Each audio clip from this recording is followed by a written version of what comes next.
Hi guys, welcome to another episode of Monica Burton's YouTube. And today what we're going to be talking about is ghosting. And this is a hot topic that often comes up in my practice, or that's also in the dating world. You know, what is ghosting? Why does it happen? And really at times just the amount of emotional cruelty or just the emotional turmoil that we feel when we have been ghosted.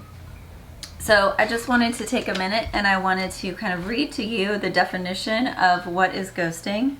And it's the practice of ending a personal relationship with someone suddenly without an explanation, withdrawing, no communication, and really no contact and no connection. And so what happens is, you know, maybe you've met someone online or you met someone out and you're starting to communicate with them and then all of a sudden, nothing. Or maybe you've been dating someone for a while, you know, you've been on, 4 to 6 dates or even 8 dates, and then all of a sudden they disappear. And in fact, Sarah Jessica Parker in that Sex and the City episode, there's one episode where it kind of talks about ghosting, although we didn't really have that term back then, and there was no, or online dating wasn't really a thing like it is now, or texting. But there's this episode where, someone goes out with someone, things are getting really hot and heavy, and all of a sudden the person disappears. So, I think ghosting has probably been happening for a really long time.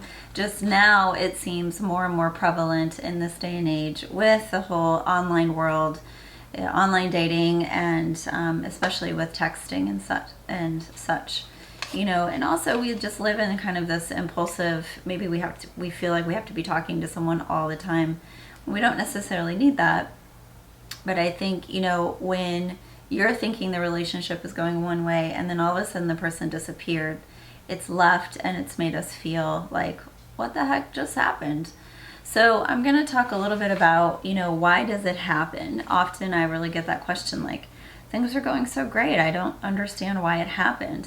And really when someone comes into my office that has just been ghosted, it's really that they're hurting, they're suffering. So let's talk about why it happens. And first of all, the biggest reason and what a lot of research is showing around this topic is it happens because the person that ghosted really has a lack of emotional maturity. And there's different types of ghosting where, it's like maybe the conflict avoidant, the person who just doesn't want to kind of say like, hey, this isn't really working for me, so they just disappear. Or there's the person who's just cruel and doesn't really care about someone else's emotions. So there's different reasons why the person does it, but a lot of times it is this emotional immaturity or this emotional discomfort, and it can also be kind of a sign of passive aggressive behavior. And and so if that's happening, just kind of try to remind yourself of, okay, well, this isn't really about me, the person that was ghosted. It's really about the person that is doing the ghosting. But in that moment, I know that it's really hard to think that. So let's talk about, how does it feel? When we're ghosted, it hurts. We feel dismissed. We feel kind of discarded or disposed of. We feel disrespected. And there's also some physical symptoms that we might feel, like a punch in the gut, or like a heart drop, or just this, we're hurt, and our insecurities sometimes come out. It's like we ask these questions of like, oh my gosh, what did I do, or was it something about me? Oftentimes it's not about the person that ghosted. It's about, we make it about ourselves, and that is because we feel hurt. And that's why I want to reiterate, it's not about you, it's about the person that ghosted and their inability to be mature in a relationship. And, I hear sometimes from people, it's like, I've ghosted other people and I didn't know how bad it was until someone did it to me, and so it's that, like, kind of just thinking it's not always about you, it's about other people. to the person that does the ghosting. But, I think it's just reminding yourself of this. It feels like social rejection. And social rejection or rejection in our brain also registers as physical pain. And so when people say, like, I feel physically like I'm in pain, or I feel like a punch in the gut, it's because your brain has also been impacted by this. And, and you're really given no clue as to why the person just all of a sudden disappeared. And so what do? We start to assume. And, I just did a video on making assumptions. We start to create stories. And oftentimes, unfortunately, because we personalize it, those stories or the assumption is about, oh my God, I must have done something, or I'm just not enough. We start that negative story about ourselves. And, this ambiguity of like this disappearance, it's sometimes we ask, like, oh my gosh, did something happen to the person, and should I reach out and make sure this person is safe or okay? Or and so we're just left wondering, and our mind sometimes makes things a lot worse than what it actually is. And it's like I tell people, your mind creates bigger stories. Like, for example, if we watched a scary movie with no sound on, for the most part, it really wouldn't be that scary. But if we watched a scary movie and we closed our eyes and we just listened, our mind would make it really, really, really scary. And so, when we don't know, it's like listening to a scary movie without seeing it. Our mind makes up this really scary story, and I think that's part of why it hurts, or why we personalize it. It's like, oh my gosh, I must have done something, or I'm not enough. And and we feel like way out of control, and so and this is where it can become detrimental, is when we feel out of control, or when we personalize it, we do start to beat ourselves up, and we kind of can jump into that negative story of myself. So if you guys notice that that's happening, remind yourself, like, okay, give yourself a little pep talk. Like, you could say, hey, if I were talking to myself, if I've been ghosted, I would say, hey, Monica, this isn't about you. I know it hurts and it feels like it's about you, but remember, this is about the person that's ghosted. Remind yourself that you're never going to know what really happened, except to say that the person wasn't mature enough to say, like, either one, I'm not interested, or I've met someone else, or I'm not ready for a relationship. Again, who knows? But the person wasn't able to tell you, and really in the long run, that's not a good relationship for you. A healthy relationship is someone who's willing to confront the hard stuff. Someone who runs away or disappears or doesn't care about your emotions, you don't want to be in a relationship with them anyways, right? So remind yourself of that too. And I think, taking care of yourself in the midst of this, finding those little things that make you feel good, celebrating your wins. It's brag about yourself, and that's not selfish, that's not bad. It's just being able to say, like, there are times that I've got to go through some hard stuff, and there are also times when I need to celebrate when things are going well.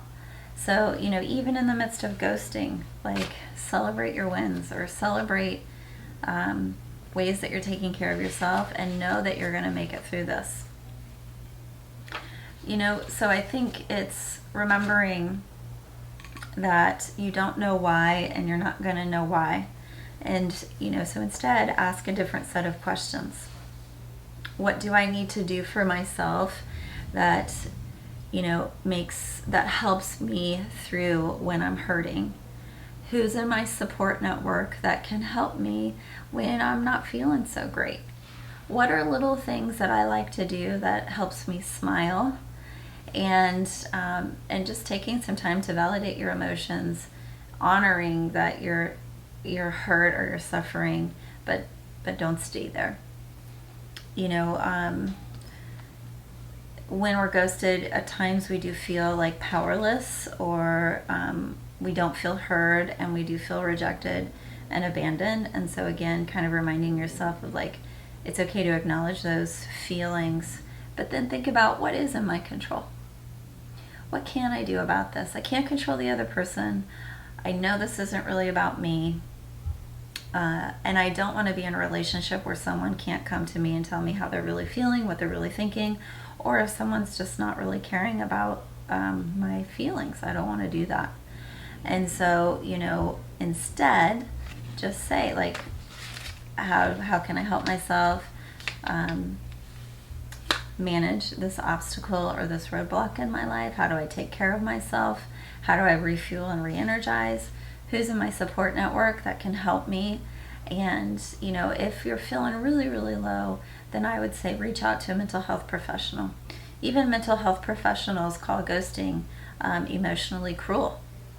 And, because it does impact our brain, it makes us feel physical symptoms of pain and suffering, and we're constantly left wondering, like, what happened. And it does, for some people, bring up those feelings of insecurity, rejection, abandonment, and so it can trigger old childhood traumas as well. So, I think it's, how can I move forward? Besides asking those questions of how do I take care of myself, when to ask for help, remember, it's not about you. When the person ghosts you, it is not about you. And so say that to yourself over and over and over again. Maybe the other person was, as I've said before, emotionally mature, or maybe they just weren't ready to be in a relationship and didn't know how to tell you. Either way, you don't want to be in a relationship with that person. Sometimes the ghost comes back. So you want to say no. And that might be really hard, especially if you're feeling a little more open and vulnerable. If the ghost does come back, set the boundary and say no, thank you. Because more than likely, like, you ask, is this going to happen again? And then you're kind of in that state of mistrust, and you don't want that either. Also, don't chase the ghost. Sometimes we want to, like, text out and say, hey, are you okay? What's going on? We want to reach out over and over again because we just kind of in the state of, like, what happened and why did this person disappear? Again, we're not going to know, and so don't chase someone that wants to disappear out of your life. Remember, you are of value, you are worthy, you are loved, and you are loving, and you are enough. And you don't want to be in a relationship or be chasing someone that doesn't see your worth and your value. So remember, I am worthy, I am enough, I am of value, and I am deserving of love and kindness and compassion. And if someone doesn't want to kind of step up and learn how to see your worth, they're not worth your time either. So, guys, ghosting hurts. Ghosting doesn't make sense. Ghosting kind of sometimes makes us feel less than. And it's okay to acknowledge those emotions. They're not pleasant, and most of us that are in the dating world have been ghosted, and it does suck. To put it plainly, it hurts. So, what I would say is feel it, and then how to move forward is to say, one, it's not about you.